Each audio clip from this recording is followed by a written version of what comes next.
শরৎকাল শেষের পথে, আসছে হেমন্ত। আশ্বিন মাস প্রায় শেষ, আর মাত্র 9 দিন পর শুরু হবে কার্তিক। প্রকৃতিতে এখনই অনুভূত হচ্ছে হেমন্তের আগমনী বার্তা। আবহাওয়া অধিদপ্তর জানিয়েছে, এই সময়ে রাজধানী ঢাকা ও আশেপাশের এলাকায় দিনের তাপমাত্রা সামান্য কমতে পারে, একই সঙ্গে হতে পারে হালকা বৃষ্টি। সোমবার সকাল 7টায় দেওয়া 6 ঘন্টার পূর্বাভাসে এ তথ্য জানানো হয়েছে।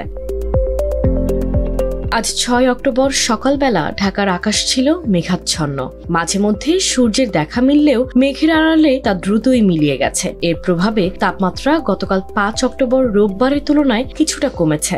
আবহাওয়া অফিসের তথ্য অনুযায়ী গতকাল সকাল 6টায় ঢাকার তাপমাত্রা ছিল 27.4 ডিগ্রি সেলসিয়াস। আজ তা নেমে হয়েছে 26.2 ডিগ্রি।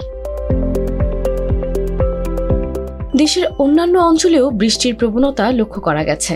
বিশেষ করে উত্তরাঞ্চলে সবচেয়ে বেশি বৃষ্টিপাত হয়েছে। কুড়িগ্রামের রাজারহাটে সর্বোচ্চ 123 মিলিমিটার বৃষ্টি রেকর্ড হয়েছে। এছাড়া পঞ্চগড়ের তেঁতুলিয়ায় 120, নীলফামারীর ডিমলায় 82, রংপুরের 53 এবং দিনাজপুরে 38 মিলিমিটার বৃষ্টিপাত হয়েছে।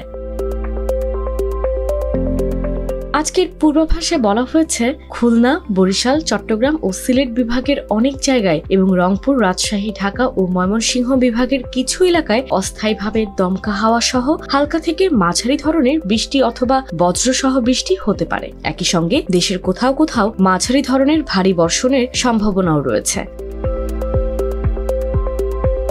আবহাওয়াবিদরা বলছেন, মৌসুমী বায়ুর প্রভাবে এখনো বিচ্ছিন্নভাবে বৃষ্টিপাত হচ্ছে। তবে শরতের শেষ দিকে এসে তাপমাত্রা ধীরে ধীরে নামতে শুরু করেছে। আগামী কয়েকদিনে দেশের উত্তর ও উত্তর পশ্চিমাঞ্চলে রাতের তাপমাত্রা আরও কিছুটা কমার সম্ভাবনা রয়েছে। সব মিলিয়ে শরতের শেষ ভাগে রাজধানী ও বিভিন্ন অঞ্চলে বৃষ্টি চললেও হেমন্তের আগমনী সুর শোনাচ্ছে তাপমাত্রার পতন।